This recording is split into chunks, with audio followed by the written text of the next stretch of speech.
Good evening, everyone. Before we start the evening program, I would like to thank the BIC for hosting this talk and lending me this wonderful venue. A word of thanks to my two dear friends who made this event happen in Bangalore.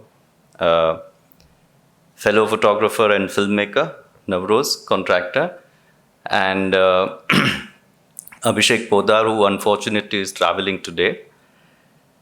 This evening, I'll be sharing with you some pictures from my latest body of work, which is titled 23 Grams of Salt. Uh, the series is a photo documentation of sites pertaining to the all important march to Dandi undertaken by Gandhi in 1930.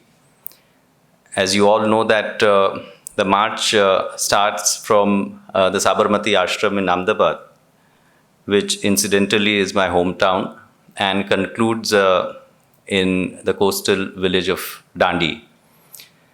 And this series documents everything that falls between the two markers, which includes the dharamshalas in schools where these marchers rested, slept, transformed sites.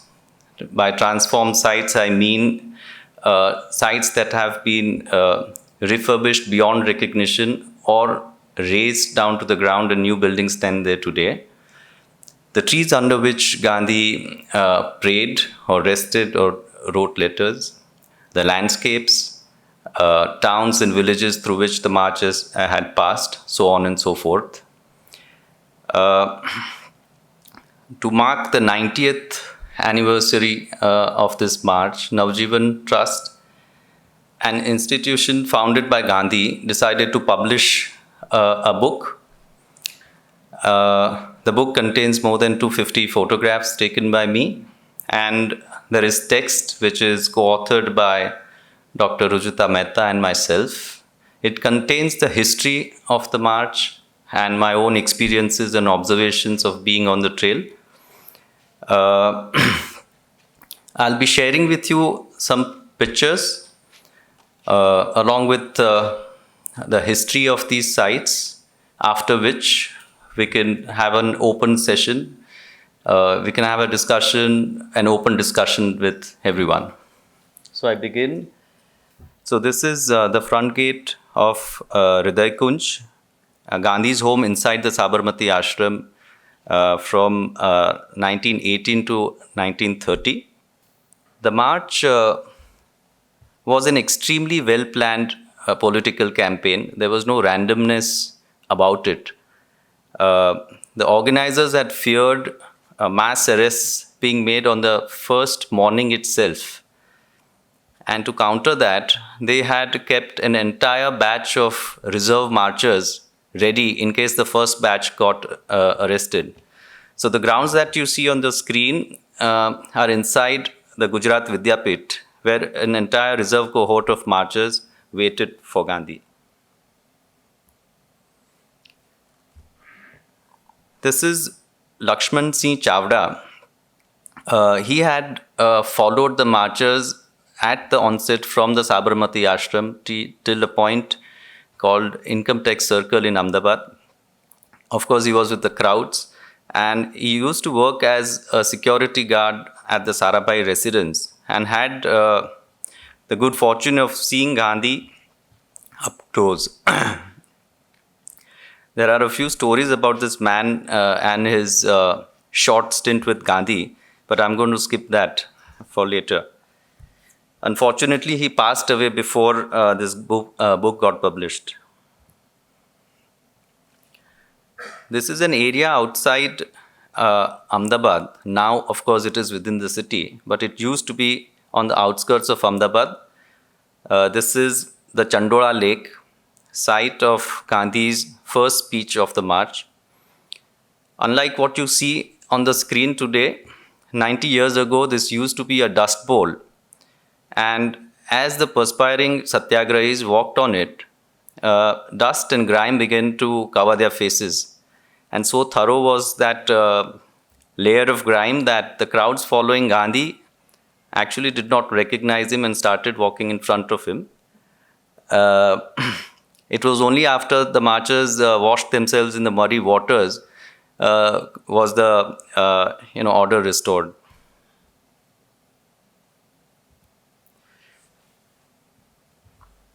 This is the map, and circled in red are the sites that you will see. The pictures that you will see now will be from these sites.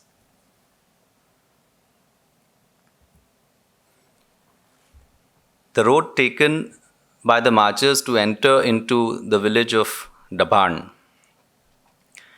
The Dharamshala in which the marchers were to stay was on the other side of the town. So the marchers and Gandhi walked through the town, but instead of going into the Dharamshala, Gandhi kept on walking. And he walked for about 1.5 kilometers, and everyone was puzzled.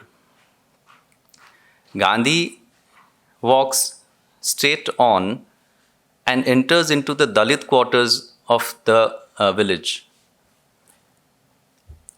He goes there, draws water from the well, takes a bath, and then goes back to the Dharamshala. So the march to Dandi was not just a political campaign. It held lot more layers for Gandhi. It was much more complex than what we normally make it out to be. The house that you see is built on the well from which Gandhi drew water. The well went dry, and now this house stands on the site. This is Ram Talavdi. 90 years ago, this used to be a dry lake bed, and Gandhi delivered his Dabhan speech in the dry bed. This is an important marker in the history of the Dandi March because it was here that Gandhi for the first time declared Dandi being the final destination of the march. This is the Boriavi Dharamshala, one of the best preserved sites on the entire route. The corridor that you see is where the marchers took rest. The long room on the first floor and on the far end that you see is where Gandhi slept. Interestingly, the British government had deployed plain-clothed policemen. Their role was to follow the marchers and keep giving reports of the progress. The Boriavi report states that Gandhi looked fatigued and suffered from low fever due to strain of walking.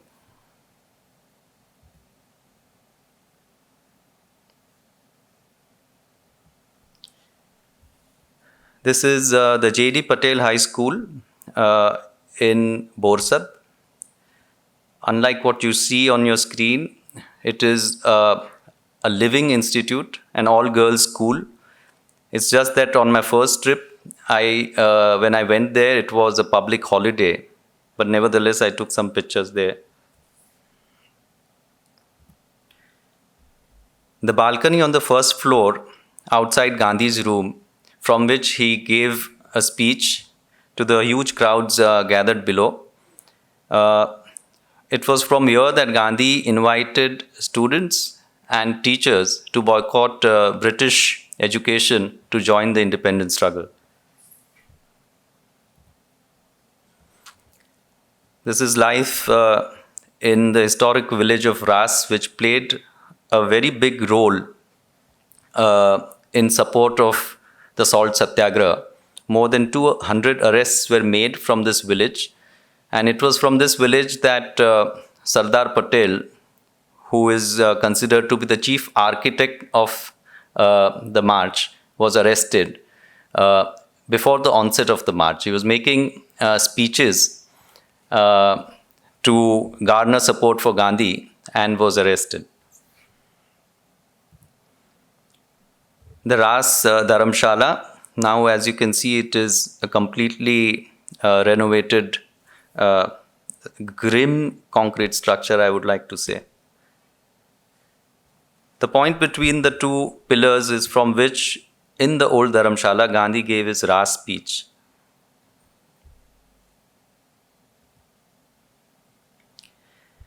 Now, the title of this talk today, On the Salt March, is my tribute to the researcher, an Australian researcher by the name of Dr. Weber, Dr. Thomas Weber. He undertook this journey in the early 80s. He went on this trail and, most importantly, interviewed 22 of the original marchers. So what we know about the march that is there in the public domain is largely because of his research. And, you know, it was a few years back when I had read his book, which is titled On the Salt March, did the inspiration to take on this, my own journey, came. And over the course of the past couple of years, I got in touch with him.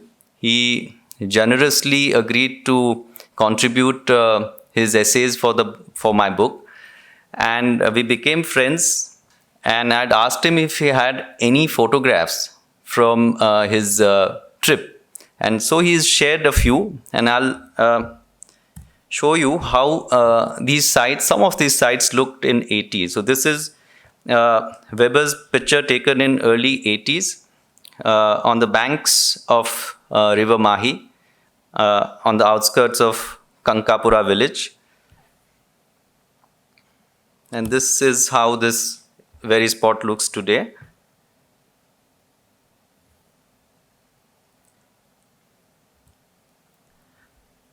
This is Fateh Parmar, a resident of Kankapura village, who as a child saw Gandhi in his village. And he told me that Gandhi, to him, was a tall fellow with a very big head.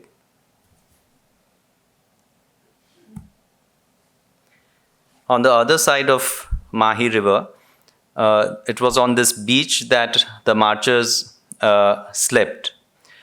They reached this point at 2 a.m.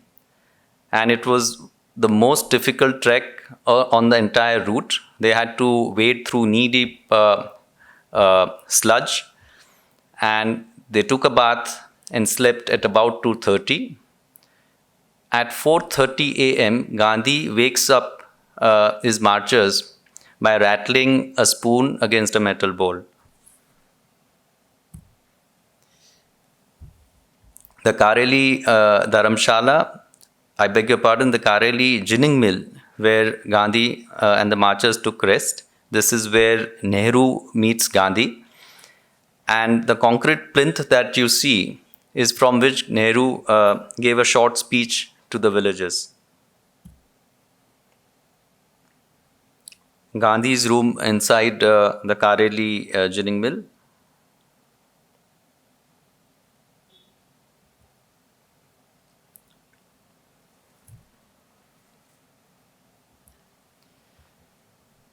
This is Gandhi's speech site in the village of Ankhi, as it looked in 83. And this is how it looks today.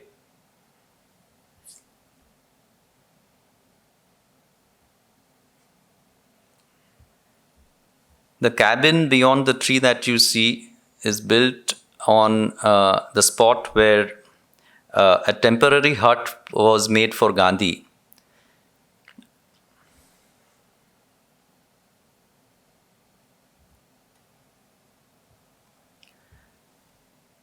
This is Dulaji Wagri, a resident of the village.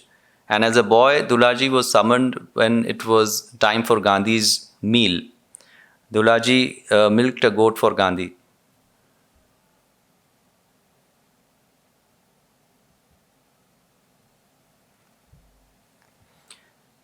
This is the ginning mill of Jambusar, one of the most important markers in the history of the march. because this is where the only meeting of the Congress Working Committee was held. And important leaders like Jawaharlal, Motilal, Sarojini Naidu, Dr. Ansari, etc., came here to meet Gandhi. And the agenda was to debrief the leaders in case Gandhi got arrested before the conclusion of the march. As you can see, it is not in a very good state. The people tree in the village of Bua, where the marchers rested. Now, Bua holds a very unique place in the history of the march, and that is because it was amongst the few places where Gandhi was not welcome.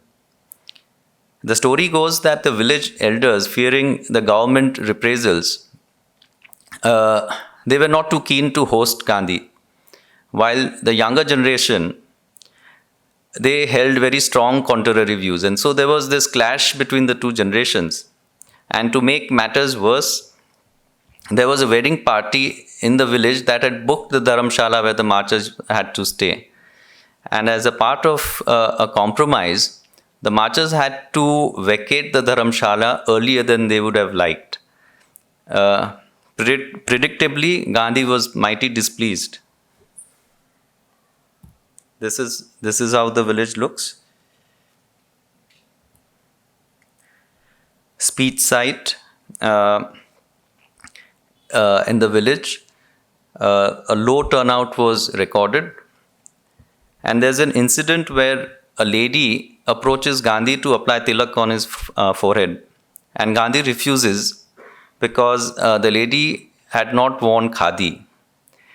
The story goes that after that incident, she wore khadi for the rest of her life.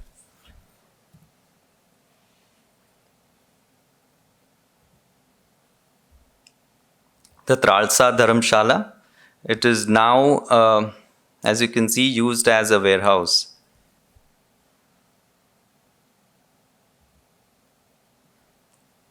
The room where, inside the Dharamshala, where Gandhi rested.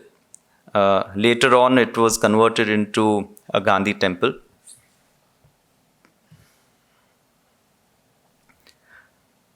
The abandoned ginning mill in a village called Derol, where the marchers spent a night. This is completely abandoned today.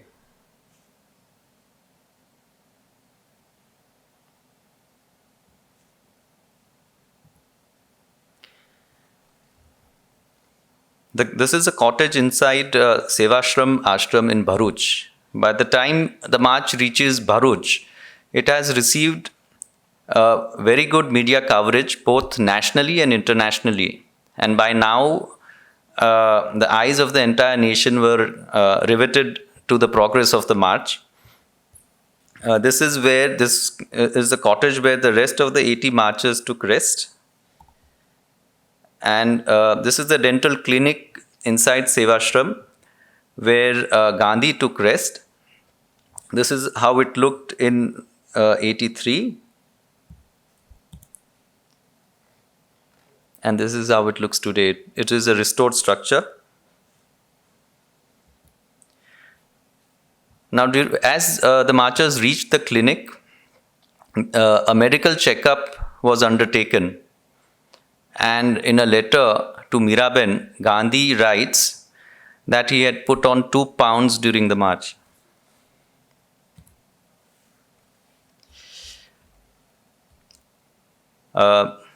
These narrow lanes lead to the banks of river Narmada that they had to cross on boats. There's a very evocative piece of writing which says and describes how crowds had lined up on both sides of these narrow streets, and rose petals were showered on the walking Mahatma. The point from which Gandhi got onto the boat, the course of the river has now changed. So this is how it looks today.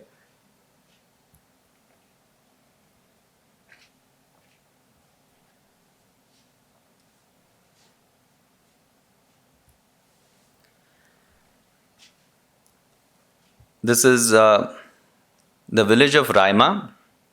The house that you see on your right, the smaller one with white walls, is the house of Nathuram Kashiram, Gandhi's host in the village. Now, Kashiram was known to be a fearless satyagrahi. And there's a story in which he was once leading a protest, and the police resorted to lathi charge.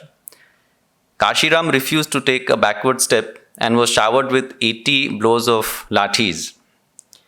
He loses consciousness, but by the time he revived his senses, he declared his intention to continue with the protest and was finally sent to jail. Now, this is the kind of courage that was required for people who wanted to host the satyagrahis or wanted to support the nationalist movement there. The larger house on the left that you see is where the rest of the marchers slept. This is how the house of Kashiram, a part of it, looks today. And the other section is completely demolished and a new house stands on its place. This is inside the room where the rest of the marchers took rest.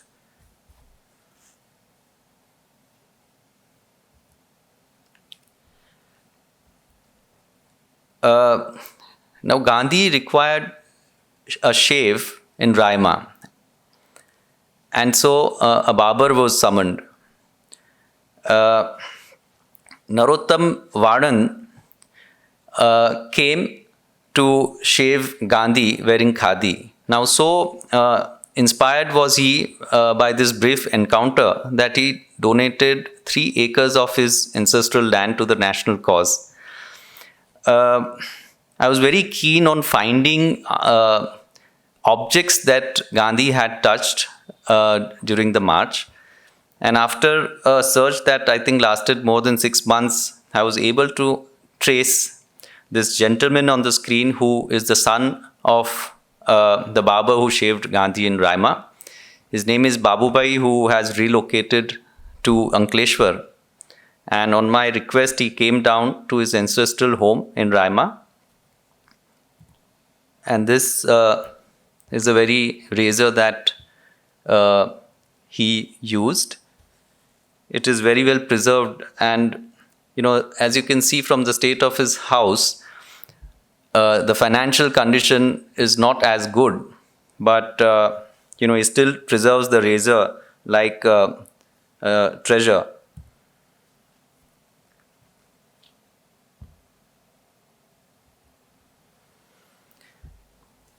This is inside the village of Kapletha. This is the point by which Gandhi was received. Now, Kapletha holds a very significant place in the history of the march. This village is situated on the banks of river Mindora, and the plan was for the marchers to cross this river on foot. But as luck would have it, the currents were very strong on that particular day, making it impossible for them to cross the river. In this such moment of crisis, the villagers came out with an ingenious solution. They rode their carts into the river, unyoked the animals, arranged the carts in a straight line, and created a bridge. And Gandhi, along with the rest of the marchers, hopped from one cart to the other and crossed the river. This is the site.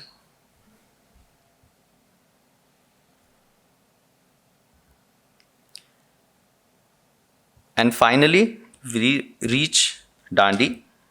This is how the beach looked in 83. Dr. Weber told me that there was absolutely nothing there in the 80s. This is the site of Gandhi's last speech of the march.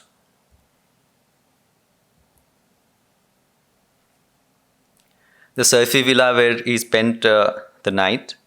This was donated to the nation by the descendants of Seth Vasi in 1961.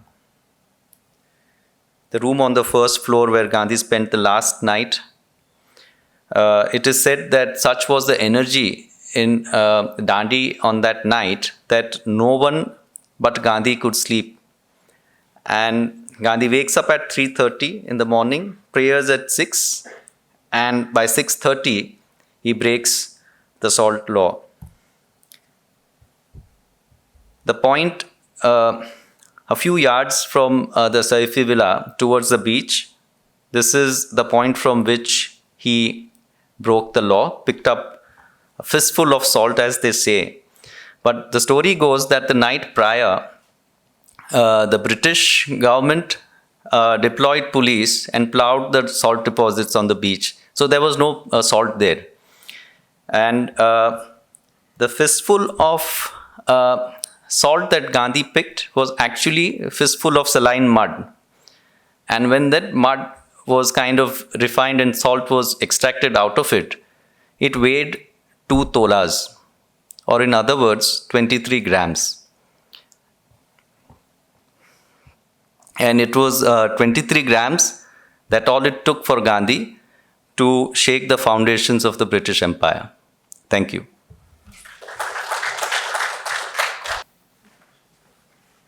Before we begin, I would like to say that I'd made a number of trips while shooting this series, and Navroze was with me on a couple of them doing his own work. We are very good friends and we follow each other's work. So, and him being the senior photographer, the onus of making this discussion interesting lies on him. Thank you very much. Since we have a full house, a little bit of introduction about Anuj. Anuj actually studied to become a finance man in England for many years. Then he came back to Ahmedabad and started a furniture business. And by the by, he got interested in photography. And since the time that he took interest in photography as a subject that he wanted to pursue, we have been friends over many years and many journeys in India together, work, exhibitions, and all that, So Anuj is one of the photographers, like many today in India, who are not trained in any school or anywhere, but they have learned by themselves, So that's, but he comes from a very cultured family. His grandmother was a sculptor. His father is a very well-known painter. And his house is full of books and music, and we spent a lot of time there together. So he's come from a privileged, culturally privileged family. And it is his enthusiasm about photography, to rough it out, to go out, to shoot, all that, which also attracted me to his work. And so I want to start, Anuj, by a question, then we can throw it open. That I know that living in Ahmedabad, your family, my family, we were all influenced by Gandhiji. Every one of them I know were involved some way or the other, touched by Gandhiji. But what made you take up this project at this time of your life, in this time of India, Can you tell us? You're talking about this series? Yes. Well, my interest in Gandhi, it started purely out of curiosity. I like to read, as you know, and something that I read, it kind of ignited my curiosity about Gandhi. And I started working on a theme based on Gandhi right from 2012. Then I made a satire on the way we look at Gandhi. It was a series that is called In Search of Bapu. And that, I think by then I was completely, deep into this world of Gandhi. With regards to this particular series, when I was reading and preparing myself for the other series, I had come across this book called On the Salt March. And that was when I wanted to know what had happened to all these places, the Dharamshalas, the wonderful stories that Weber narrates. And I wanted to see them, how they stand, whether they are there or not. And it all started like that, the curiosity. And I think it was in 2017 or 18, I think 17, when Navajivan Trust, they invited 8 photographers. Both of us were there. And they wanted to do a project where each photographer had to select a particular aspect of Gujarat that interested them. And that was when I proposed the idea of doing this trail. Little did I know that it would turn out to be such a large project. I had no clue that it would be so large and so big. Yeah. So in that project, we both started out together because I had selected the tribal community of Gujarat and tribal areas of Gujarat. And later on, as we were going south Gujarat, then I was doing a little bit of work on the Parsis today who are remaining in their architecture. So that is how we were together in this journey. But we would part in the morning and meet in the night to compare what we had done and all that. So that is very interesting. Now, anybody else would like to ask Anuj about anything? Then it will be. Yes. Am I audible? Yeah, great. Okay, that was an excellent presentation. Thank you. Very educative and very concise, but you brought out a lot of facts and interesting stories. So I was wondering about a couple of things. That one is, how did a barber manage to get 3 acres of land to donate to the nation? And secondly, where would you stay in these places as you went along? Well, as I said, it was ancestral land, and possibly he inherited it from his forefathers. With regards to my own trail, I had never I have not shot any of these sites in the chronological order of the march. You know, my planning was based on logistics, and I would select a particular base from which I would travel left and right from the base. And this is how, in pieces, bits and pieces, I went on making those selections. So my planning was purely based on logistics. To answer your question, where we were staying, we had a very interesting. It was one of the trips was in the monsoon, and for several days we used to be stuck in a hotel somewhere because the rain wouldn't stop. So at one place on the Dandi March, we stayed in a small hotel, and we came back from work drenched and everything, and we wanted to have something to eat, and there was nothing there except McDonald's. So it is amazing that in Gandhi's For 3 March, nights we had McDonald's. Three nights and 3 mornings we ate at McDonald's. There was just nothing around there, you know. No, we want to hear. Oh, okay. Looking at all the different places that he stayed, and where it clearly seems like it isn't. We haven't done a great job of trying to preserve any part of that. Any reason that you guys can see is this? It's obviously been that way even in the 80s. It looks like, right? It didn't look like it was. It went bad recently or anything.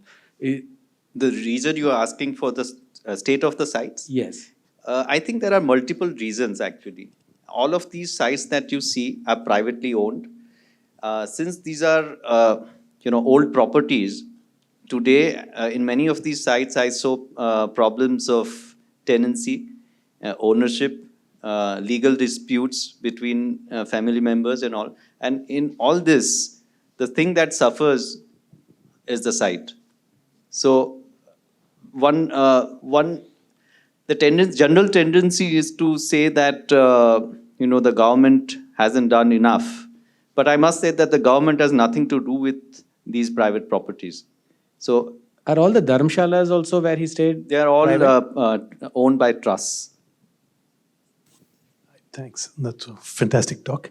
I noticed that for the first 1/3 of the march, most of the sites were ginning mills or centers. They were khadi centers, or no? These were all cotton ginning mills. There was a certain belt in Gujarat where cotton is produced, and so the sites falling into these places, they were ginning mills. Actually, it was a very conscious decision on the part of the organizers to avoid having private houses, because the government repercussions would then follow onto an individual. So they tried to avoid houses wherever possible. So these ginning centers were actually properly They were mechanized, proper commercial Textile enterprises. industrial, Yeah. not Now nothing. most of them are gone. Yes, of course. But then they were proper. They were proper working enterprises. That's very interesting that they chose those along the road. Yeah. Probably Patel had some, greater I think connection with it those all people. depended on, these are very small villages. Even today, some of these villages are very extremely small. So there wouldn't have been any large, they needed larger spaces for the marchers to stay. There were 81 marchers in all. So that space had to be, big enough for them to stay. Hi. Just extending on the question that he asked, where does ASI come in right now? I mean, is it possible for the ASI to just take up those places or at least stamp them? Some of these sites have been, I would say, badly conserved by ASI. And the best sites that we saw, the Boriavi Dharamshala and a couple of more, they were preserved by the trust themselves. So I don't know how ASI could come in even if they wanted to. Clearing the legal issues would be a big problem. Ownership issues would be a big problem. So it is a difficult task.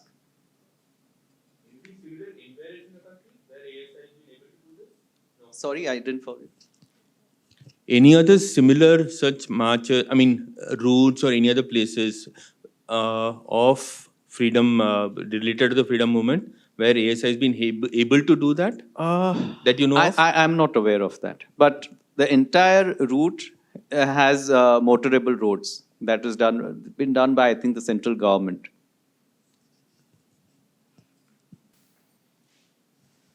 Yeah, thank you, Anuj, for that talk and the photographs. I have a different kind of question that what did this journey mean for you? It's one thing, we see the physical locations and we see that you have actually traveled, even though you haven't done it chronologically. You've met people.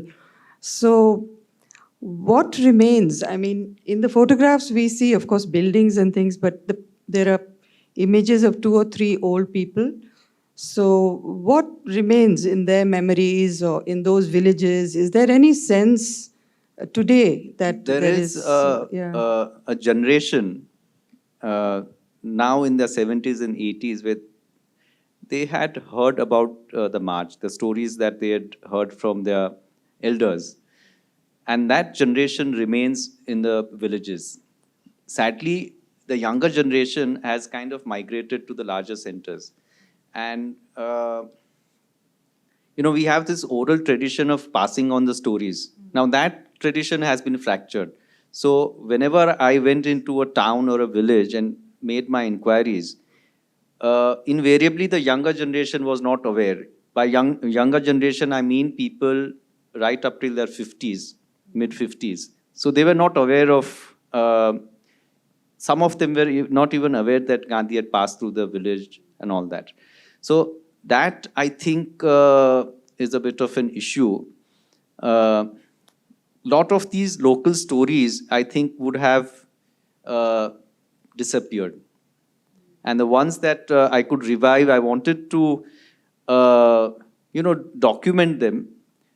There's no way to know whether some of these stories actually happened or not, but they give an essence of the march to me. And so whenever in my book, I've always put them into inverted commas. There's no way for me to determine the accuracy of these stories, but they are interesting stories and they kind of summarize what this man was trying to do. Gandhi, I don't think this was as simple as an act of attaining independence, because independence came 17 years after the event, and the salt laws were not repealed after this. But this was much more than a political campaign for Gandhi, because I think he was trying to bring about a social revolution. I think he was trying to prepare the people for perhaps the India of his dreams, where there was equality, there was cleanliness, that all these things are repeated. If you read the book, there are instances where all these things has been stressing on. So I think this stories, the anecdotes, kind of bring life to this whole story of the salt bath. So I like those stories and I wanted to include them because also the pictures kind of, they are very silent in a way, and the voice is the histories of these march and the anecdotes is what brings voice to these pictures.